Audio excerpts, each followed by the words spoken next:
And one of the things John says is that he will be defined by his own efforts. And you know, that goes back to the beginning when really his first mentor, his first real breakout was when he started as a doorman. And then we're gonna find out, how did it go from being a doorman to then turning into his first exit by the age of 21? Like, when was the first turning point in your life that like, okay, nobody's doing anything for me except myself? And like you started to step into your path. Sure. Yeah, it's a good question. I think coming up, I come from a family of merchants. So it's entrepreneurial spirit. Like my mom used to sell super soakers in the park on a hot summer day, right? That's dope. That's amazing. And my mom would cook seafood and sell it out of the back of a Jeep, you know, during the summer to all the guys hanging out on the streets. You know, so I grew up understanding resourcefulness, but I still hadn't felt like that was I didn't know about entrepreneurship on the scale that I know about it now. It wasn't until I was working, I moved back to the city after high school and I was working as a doorman, and I had the great fortune of having that job. And that job means so much to me because, you know, it's quite literally opening up doors for people, help open up doors for me. Like there are probably thousands of doormen in the city that just show up, clock in and clock out.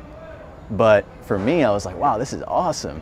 I get to sit here in this beautiful residential building exposed to a caliber of life that I didn't even know was possible, A, and B, I get to wear a suit and, you know what I'm saying, just greet people and express yourself, I'm sure. I still wasn't looking at it like entrepreneurship. I was looking at it like, man, this is something that if I'm gonna do it, let me do it well.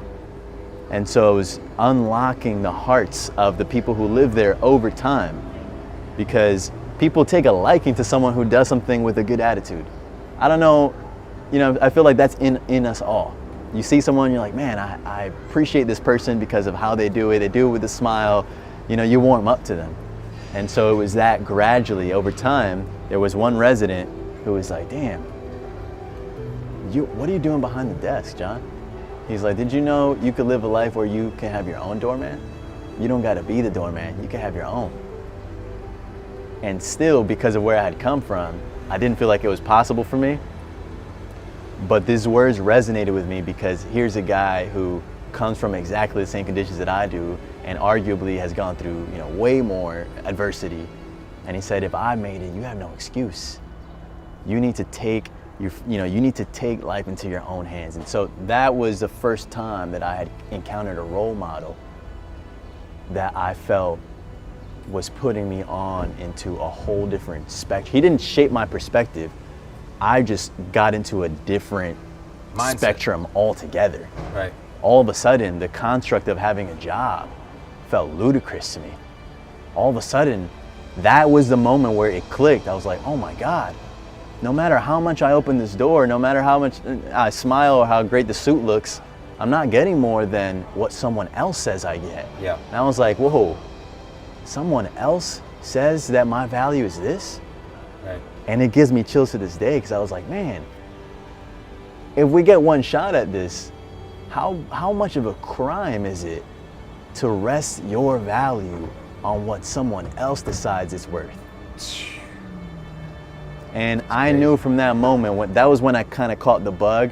I knew that no matter if like I said in the beginning, no matter if you get the W or the L, I knew I had to give this thing a shot. Yeah. Man, I knew that I would be defined by my own efforts.